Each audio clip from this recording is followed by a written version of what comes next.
Hey guys, remember, if you enjoy the story, share it, let your friends know. Rescue by Abramus5250. The knight dared not pause to catch his breath, even though his horse had long since collapsed beneath him. It mattered not. Leaving the tired beast behind in a small yet lush pasture, the tall knight continued on, his armor glinting in the thin air of the mountains. His sword, great and broad and long, hung in the scabbard slung across his waist, the hilt intricately carved with strange runes from another time, from another age. They served to protect the user, and they had served the knight's grandfather well, as they would serve him. The armored knight was indeed the epitome of a stalwart and strong fellow, a deep chest, knotted arms, and broad shoulders, resting atop a lean yet sturdy set of legs and feet that moved with quick, steady purpose. His armor covered every square inch of his body, yet the slit through which his eyes peered out seemed to blaze with an unnatural fire. The tattered-looking traveling cloak hung from his waist, the originally rich scarlet color having mostly faded to an almost brownish hue. It had been a gift from his squire, and although the younger man was still traveling with him, the knight had left him in the dust. The lad truly needed to learn how to run in armor. He was almost there. He had almost reached the top. The stories of the dragons of these mountains had been told to him since he was a child, the images of gnashing teeth, tearing claws, and scalding fire filling his nightmares as a lad. He had heard of plenty of stories of countless armored men going up into the steep hills, only to come down maimed or to not return at all. Even those that did return, he had been told, were often driven mad by the terrors they had seen, or had died from their wounds within days of reaching safety. All his young life, under his father's watchful eye, he had trained to become a knight of the land, destined for greatness, glory, and all things prestigious. At the end of his adventuring career, he would become a landed man, a man who served only the king, and in time would have a household of his own. From there, whether it would continue to be on the battlefields of war or politics, he would make his mark, and one day, hopefully, pass on a legacy to children of his own. Rounding a corner, he spied what he was looking for, scrapings in the stone, from where the dragon had scrambled up the rock, undoubtedly with his quarry in tow. Dragons had been known for ages to abduct fair maidens and chain them high in these mountains, where the moist air from the eastern seas kept the climate fairly warm. Dragons didn't like the cold, and as such their prisoners rarely perished from the elements. More often than not, they would grow bored of waiting for dashing knights like himself to come save the maidens, and would either eat them or take them deep into their mountain strongholds, where rumors abounded of them committing the most terrible of deeds upon the poor things. This knight would not let that happen. He would save the fair Lady Brimolden from the dreaded creature, or die in the attempt. Working his way up the winding slope, the dragon stopped, hearing voices in the distance. It would seem he was indeed near his quarry, as he would just barely make out the exact conversation. "How dare you chain me up here? I will have you know there are likely dozens of knights on the way here, right now, coming to slay you and rescue me from your terrible claws. Please, I told you once, I've told you 1,000 times, I didn't chain you up. I'm only here on guard duty. Please! I know you dragons are all alike, just waiting to prey on us weak humans for your own sport. I have heard all the tales about your taste for our flesh." "I'm a vegetarian." Ah, so the princess was indeed annoying the dragon, making them lose focus on their surroundings. Perfect. With a loud roar, the knight drew his sword in one hand, the blade glinting in the light, and charged up and over the last bit of rocks between him and the pair. He rushed over, raised his sword to strike, and stopped. Confused at the sight before him, he lowered his sword. There, indeed, was Lady Brimolden, chained up to a large boulder. It would seem some of the tales of her beauty the knight had seen had been truthful, for once. Just the other week, he had had to rescue a merchant's daughter from a pack of trolls, and he had barely been able to distinguish just which one was her out of the bunch. In the end, the beard gave it away. Trolls don't have facial hair. Lady Brimolden had the fairest of golden hair and a body that kept heroes awake at night. Lying across from her, its hands holding its head in a somewhat defensive gesture, sat the dragon. Only there was something different about this creature from the stories the knight had heard. Namely, this thing was small, barely a foot taller than him, he had to guess, when standing upright, and that was only if he included the two large horns poking out of its head. It was nothing like the 20-foot giants he had heard tales of in his youth. Also, the creature's figure. It reminded him not of a lizard's, but of Lady Brimolden's, slender, yet shaped like that of a woman who was budding into the prime of her life. Plus, this creature wore some semblance of clothes across its chest, something the knight had never seen before. "Well, are you going to kill it, or are you just going to stand there?" Lady Brimolden asked, her voice sounding rather scratchy. Must have been yelling at this thing for some time now. The knight started to raise his sword again, only to stop when he saw the creature flinch again, its eyes peeking out from behind its fingers. "Please don't kill me. I'm only supposed to guard her until the wizard gets back," the dragon mumbled. In a burst of realization, the knight knew why this creature sounded so odd. It was a female dragon, a dragoness, if you will. He had heard stories from some of the seedier villages of dragonesses on how they could bewitch men, and even women, into doing their bidding just from their smell. The knight didn't know if this was true or not, nor did he know how such a thing would work, but he kept his sword in his hand as he approached the creature, just in case. "What wizard?" he asked, cocking his head to the side as the dragoness shivered in his shadow. "The wizard who kidnapped loudmouth Lady Bromilden here," the dragoness said, pointing one trembling finger at the chained beauty. "He's the reason why she's here, not me."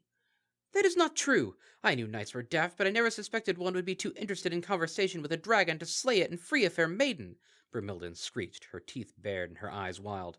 "Just kill that thing and get me out of here." The knight looked back at the dragoness. Why would a wizard kidnap Lady Bromilden? "Because her father refused to pay him for his services," the dragoness said softly, lowering her hands. Maybe this knight wouldn't kill her. "What services?" the knight asked as the maiden kicked against the boulder she was chained to, hissing and spitting in anger at her being ignored. "He undid a curse that plagued the southern fields of the Lord's realm since before the lady was born," the dragoness replied. "When he wasn't paid, he kidnapped her and set me on watch. I work for him, you see, under a debt I need to pay off. I'm almost done, and when I am, I just want to leave this place, okay?" There were several old scars across the dragoness's back, a testament to a fate the wizard had likely saved her from. Then again, those could have been inflicted by the wizard himself long ago. The knight did not know which was the true cause of such injuries. His armor glinting in the light, the knight looked from the dragoness to the maiden, hefting his sword in his hand. "Does she speak the truth?" he asked the lady. "It is regrettable to say that it is correct," Bromilden said. "My father did employ a so-called wizard to lift the curse, but even though the curse is apparently gone, we know it was nothing more than a scam. Any curse can be lifted with time, and that foolish old conjurer's arrival and cleansing just happened to coincide with the curse's expiration. So what if my father did not pay him? It wasn't as though he actually did anything useful." "Wait, if you knew the wizard kidnapped you, why was it that you were saying before the dragon had?" The knight was growing tired of the maiden's constant jabbering and outright unpleasantness. Her kindness, he had heard of, was likely a fabrication by her father, since without such a description, what hero in his right mind would want to rescue her? "Because I know she is the brains behind the whole operation. There is no way that old geezer could have possibly come up with so stupid an idea on his own," the lady screeched, flecks of spit spewing from her mouth. "Now kill that monster and release me." The knight stared at the maiden, and then back to the dragoness, his sword still clenched in one hand. He had come to save the lady, but he really didn't want to linger in case that wizard came back. What to do, what to do? Several minutes later, a young man in poorly polished armor made his way up the mountain path, having finally managed to secure both of the horses down in the small pasture. There was no chance of them running off now, but he had to get to his master, who knew what terrible danger he could be in, facing off against that mighty dragon all by himself. Rounding a corner, the squire was almost knocked off his feet by a twitching tail. Grabbing for his short sword, he saw the tail was attached to a small dragon, which itself was being carried by his master? "Sire, what's going on? Where is Lady Bromilden?" he asked. "Back where she is still chained up," the knight said simply. "You can free her and bring her back to her father. I free you from my service. I must warn you, though, she's rather loud." But if I bring her back, who will claim the reward, the prestige and honor?" The squire was still unsure why his master was carrying the dragon on his shoulder like that. Was he planning on keeping it alive, like some pet? The younger man had to admit, it didn't exactly look threatening. "Those will be yours, my friend," the knight said, the dragon on his shoulder watching the two talk with rapt interest. "Then what do I say of you? What do I tell everyone about your battle with the dragon?" the squire asked. "Tell them I was injured, then told you to go on, to save the maiden. My reputation will not be stained from it. Injuries are common in this line of work, after all." That last part was true, at any rate. Beginning knights and heroes were often than not beaten up on a fairly regular basis by those they fought, though deaths were less common than the gentry might have thought. Walking past the confused squire, the knight glanced out of his helmet to the dragoness on his shoulder. He had to admit, for a supposedly deadly and voracious creature, she wasn't all that hideous. Nothing like the fair maidens of the castles he frequented in terms of beauty, but she did have a quality about her that he wasn't repelled by. Maybe it was her eyes. "You know, there will likely be questions as to why I'm traveling with you," the dragoness said softly. "Humans don't take kindly to my kind, even when reminding our own business." Of course, of course. If anyone asks, you're just a servant of mine I won in a game of chance with a wizard," the knight said. "You didn't have to threaten to gut him like a fish if he didn't forgive my debt," she replied. The knight hadn't taken 2 steps with her on his shoulder before the wizard had shown up, back from his potty break in some bushes a ways up the path. He had indeed known powerful magic, but it is hard to try and use it after you've just spent the last 30 minutes going to the bathroom. Old age, you see. "Any service to a man like that is worthless to oneself," the knight said. Even for a dragon, a life spent guarding ladies like Bromilden is a waste. Tell me, what do you think of spending the rest of your life on the grounds of a small castle, with decent accommodations in which to live? My father's lands are not the most extensive, but there are several spare cottages that are available on the grounds. The only reason he was doing this was because he pitied the poor creature. He wasn't slightly attracted to her or anything. No, sir. That would sound nice, though I doubt a servant such as myself would get much attention from your lords as anything other than a plaything, she said as he gently placed her atop his horse. Won't you get in trouble, anyway, for letting me live?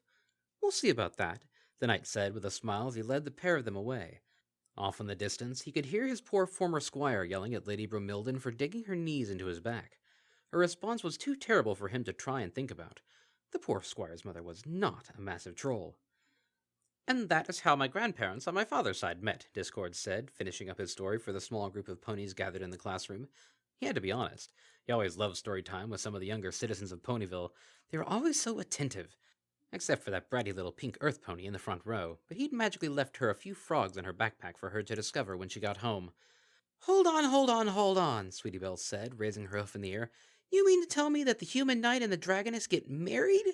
She sounded so happy, yet so surprised, that it was impossible not to find her astonishment downright adorable. That, and she squeaked when she said the word married. Indeed, my astute little unicorn, Discord replied. It wasn't for a few more years, but yes, they did indeed end up married. He didn't want to tell them about the courtship, as that was likely best suited for an older audience. Female dragons tended to do the craziest things when they were in season. So, you're descended from a human and a dragoness on your pa's side? Applebloom asked. I thought humans were long gone from these parts. Oh, they are, my little filly, but remember, I'm much, much older than I appear, the god of chaos said, magically creating a mirror and looking at his reflection. I must say, I look good for my age, don't you think? Just how old are you? The little yellow filly asked. Oh, come now, Applebloom, you must never ask a lady her age, Discord said with a smile. The little filly looked confused.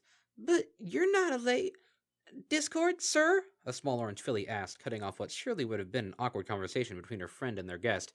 You said those were your grandparents on your father's side. What about your mother's side? Now you see, my mother was what you might call a bring, bring, bring. Okay, class, I'm afraid that's all the time we have for today's guest speaker, Miss Cheerily said, earning several moans of disappointment from her class. Let's give Mr. Discord a round of applause for his wonderful story.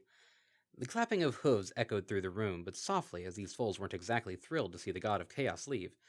Don't fret, my little ponies. I'll be back next week to tell you all about how my mother's parents met, Discord said, earning a few hoorays from the crowd as they packed up to leave school. As soon as they were all gone, he turned to the mare at the front of the room. I must say, Miss Cheerily, you have a most attentive class. Why, thank you, Mr. Discord, the teacher said, walking up to the Draconicus as her class filed out of the room. They like good stories, especially when you have such a distinguished guest such as yourself. So, what were your mother's parents, by the way? Oh, come now, Miss Cheerily, telling you would spoil the fun, Discord said with a laugh, earning a small sigh of disappointment from the pink pony. You'll just have to wait until next week like the rest of your class. Leaving the teacher behind, he walked out of the room where his supervisor, Twilight Sparkle, was waiting for him. That was good, Discord. That was very good, she said, holding up a clipboard and writing down the time. That still leaves 72 hours of community service left for this year. Oh, posh, I'll have that done within the month, he said. Tomorrow I'm helping out ponies at the old folks' home, remember? As the two walked off, Twilight leaned in closer and whispered, By the way, that story was true, right? I'd have to report you if you went around telling lies to impressionable colts and fillies. Of course it was true. Why would I lie about something that outrageous? Just wait until the week after next when I tell you about how my parents met. I'll give you a hint. A volcano and a hydra are involved. Twilight could hardly wait.